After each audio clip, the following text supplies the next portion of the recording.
Hello guys, in this video I am going to show you how to add music to your GIFs on the Momento application. But first I just want to mention, don't forget to subscribe to my channel because at 10,000 subscribers I am going to show you my whole YouTube revenue statistics and growth strategy, how to make money online. So let's jump into it.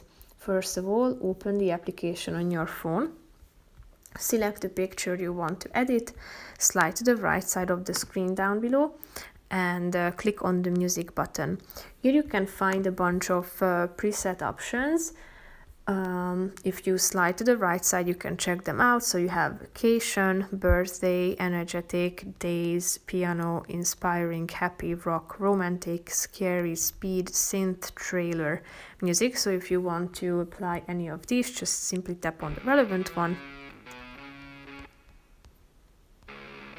You can also add your own music by tapping on the add button, and here you can select musics that you have uploaded to this application.